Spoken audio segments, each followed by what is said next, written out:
నిన్న కేటీఆర్ గారు మీటింగ్ పెట్టి ఆయనకు తెలిసినవి కొన్ని రాసిచ్చినవి కొన్ని మాట్లాడిపోయింది.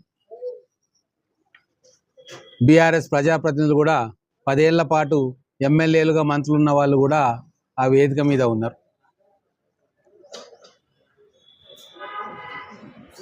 పాలమూరు ప్రజలు ఈరోజు కేసీఆర్ను కావచ్చు, కేటీఆర్ను కావచ్చు, కల్వకుంట్ల కుటుంబాన్ని కావచ్చు పాలమూరు ద్రోహులుగా పరిగణిస్తూ ఉన్నారు. ఎందుకు ఈ మాట చెప్తా ఉన్నానంటే 2001 నుంచి 2014 దాకా పొద్దున్న లేస్తే పాలమూరు పేరు 100 సార్లు జపం చేయకుండా కేసీఆర్ నిద్రపోలే. పాలమూరుకి ఇన్ని కష్టాలు ఉన్నాయి, పాలమూరు పొలాలు బీళ్ళు అయినాయి, పెండింగ్ ప్రాజెక్టులు కట్టలేదు అని చెప్పి మొత్తం పాలమూరులో వలసలు పోతున్నారు. పాలమూరు పేదరికంలో ఉంది, పాలమూరులో విద్యకు ఇంపార్టెన్స్ ఇవ్వలేదు, పాలమూరులో కాలేజీలు లేవు, ఇవన్నీ కూడా ప్రతిరోజు వల్లెవేసాడు. 2009లో బీఆర్ఎస్ పార్టీకి కనీసం 10% ఓట్లు కూడా ఆ రోజు లేకుండే జిల్లా వ్యాప్తంగా. అయినా సరే ఆయనను ఎంపీగా గెలిపించారు ఆయన మాయమాటలు నమ్మి. ఆ రోజు నేను జిల్లా అధ్యక్షునిగా ఆయన పక్కనే ఎన్నో మీటింగ్లలో పాల్గొన్నా. నా కాలు అడ్డం పెట్టి జూరాల దగ్గర మలుపుకుంటే మొత్తం పాలమూరు సస్యశ్యామలం అవుతుంది అని చెప్పి 100 సార్లు చెప్పిండు. మీరందరు సాక్ష్యం. జూరాల మన భూభాగంలో ఉంది, ఎవ్వడు ఏలు పెట్టలేడు. అక్కడికి వెళ్ళి ప్రతి ఏటా డ్యామ్లు దుంకుతాయి, జూరాల డ్యామ్ పైనుంచి నీళ్లు పోతాయి, వాటిని నేను మలిపి కాలువ కొడితే లక్ష్మీదేవిపల్లి దాకా షాద్నగర్ దాకా నీళ్ళు ఇవ్వచ్చు అని చెప్పిన మాట కేటీఆర్కు తెలియదా? మరి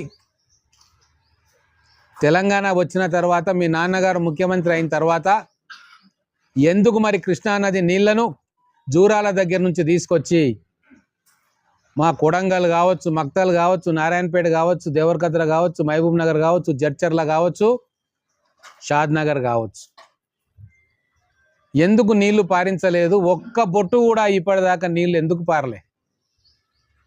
అంతకంటే ముందు కాంగ్రెస్ ప్రభుత్వం చేసిన ప్రాజెక్టులే ఉన్నాయి తప్ప ఒక్క ప్రాజెక్టు కూడా నువ్వు కట్టింది లేదు.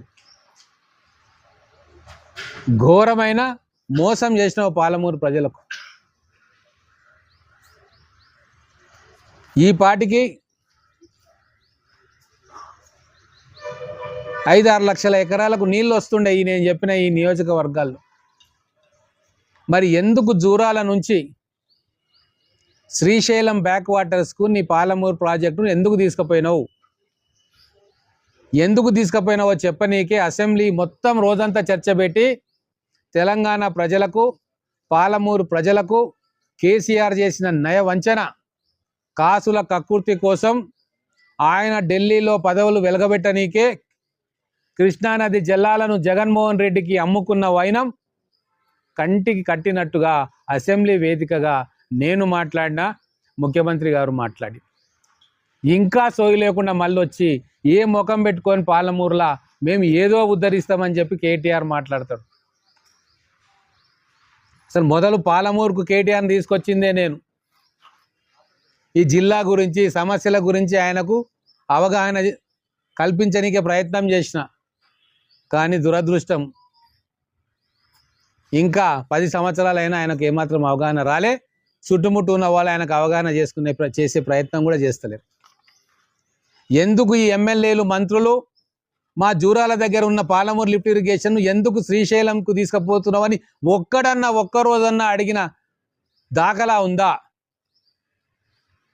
మీ పదవుల కోసం, మీ ఆస్తుల కోసం, మీ పంచాయతీల కోసం కేసీఆర్ చుట్టుముట్టు భజన చేసిరు తప్ప ఏ ఒక్క రోజు కూడా ఇది తప్పు, అన్యాయం, పాలమూరు రంగారెడ్డి ఎత్తిపోతల పథకం జూరాల నుంచి మారితే ఇంటర్ స్టేట్ డిస్ప్యూట్ అవుతుంది, ట్రిబ్యునల్లకు పోతుంది, సుప్రీంకోర్టుకు, కోర్టులకు పోతుంది, పర్యావరణ అనుమతులు రావు అని చెప్పి ఏ ఒక్క రోజైనా కేసీఆర్ దగ్గర మీరు కూర్చొని ఒక్క మాట మాట్లాడినరా? బయట మాట్లాడే ధైర్యం మీకు లేదు. కనీసం ఆయన డైనింగ్ టేబుల్ దగ్గరనో రాత్రో ఆయన పక్కన కూర్చున్నప్పుడు ఒక్క మాట మాట్లాడినరా? మాట్లాడలే సరికదా ఆయన చెప్పిందంతా ఎక్కించుకొని బయటికి వచ్చి జూరాల నీళ్లు లేవు, శ్రీశైలంలో ఇంత పొడుగు నీళ్లు ఉంటాయి, అక్కడ ఏం అబ్జెక్షన్ ఉండదు అని చెప్పి కేసీఆర్ మాటలను మీ నోటి ద్వారా జిల్లా ప్రజలను మభ్యపెట్టే ప్రయత్నం అప్పుడు గెలిచిన మంత్రులుగా ఉన్న ప్రజాప్రతినిధులు చేయలేదా? మీకు పాలమూరు ప్రజల మీద ఎక్కడ చిత్తశుద్ధి ఉంది? ఏ ఒక్కరైనా ఆ రోజు పాలమూరు ప్రాజెక్టు గురించి మాట్లాడి ఉంటే ఈరోజు మీకు నోరు తెరిచి మాట్లాడే హక్కు ఉండేది. ఆ రోజు ఈరోజు మేము ఒకటే మాట చెప్తా ఉన్నాం. ప్రతి వర్షాకాలం మనందరికీ తెలుసు, కేటీఆర్కు తెలియదు, జూరాల డ్యాం నిండుతుంది. జూరాల డ్యాం నిండితే ఆ పారే నీళ్లను మలుపుకుంటే మన ప్రాంతం ఎప్పుడో సస్యశ్యామలం అయ్యేది. అంత అయిపోయినాక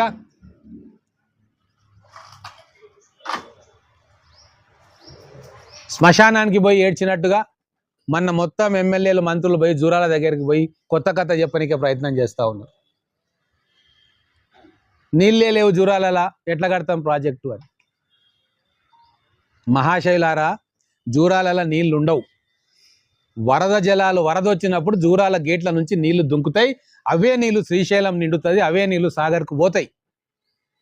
ఆ జూరాల డ్యాము నిండిపోతున్న నీళ్లను ఒడిచిపట్టుకుంటే ఒక్క కోర్టు కేసు లేకుండా, ఒక్క అంతర్రాష్ట్ర వివాదం లేకుండా 70 టీఎంసీల నీళ్లను మనం తీసుకుపోయే అవకాశం ఉంటుంది అని కదా పాలమూరు లిఫ్ట్ ఇరిగేషన్ ప్రపోజ్ చేసింది. అన్నిటినీ కేసీఆర్ చెప్పినందుకు మీ నోళ్ళు ఎందుకు మూతపడ్డాయి ఇన్ని సంవత్సరాలు?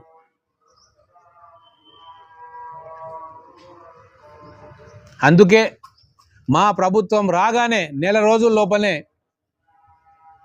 నారాయణపేట్, మక్తల్, కొడంగల్ ఎత్తిపోతల పథకాన్ని అనౌన్స్ చేసినాం, పర్మిషన్స్ ఇచ్చినాం. దాని పనులు ఇప్పుడు నడుస్తూ ఉన్నాయి.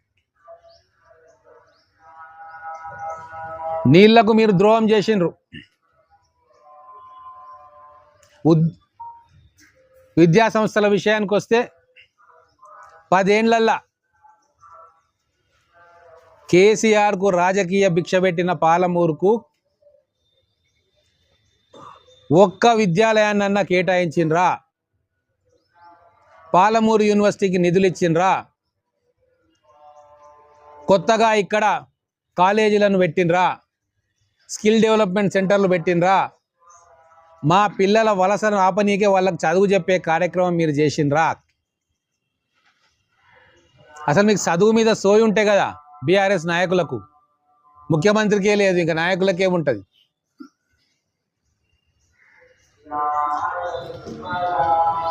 ఇప్పుడు 2 సంవత్సరాల కాలంలో ఇంజనీరింగ్ కాలేజీలు తెచ్చినాం, డిగ్రీ కాలేజీ శాంక్షన్ చేసినాం, జిల్లాల ఏటీసీ సెంటర్లు పెట్టించినాం, IIIT పెట్టినాం, లా కాలేజీలు పెట్టినాం, ఇంకా అనేక విద్యా సంస్థలను తీసుకువచ్చే ప్రయత్నం చేస్తూ ఉన్నాం.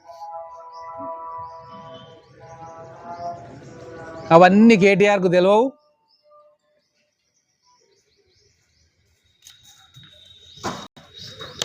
ఎంపీగా 5 ఏళ్ళు పరిపాలించాడు కేసీఆర్. ఇక్కడ కనీసం 10 సార్లు కూడా నియోజకవర్గానికి రాలే. 10 ఏళ్ళు ముఖ్యమంత్రిగా పరిపాలించిండు. నిధులన్నీ మెదక్కు, సిద్దిపేటకు పెట్టుకున్నాడు, సిరిసిల్లకు పెట్టుకున్నాడు తప్ప పాలమూరుకు పెట్టుకోలేదు. అందుకే పాలమూరు ప్రజలు తెలివిగల్లవారు. గత ఎన్నికల్లో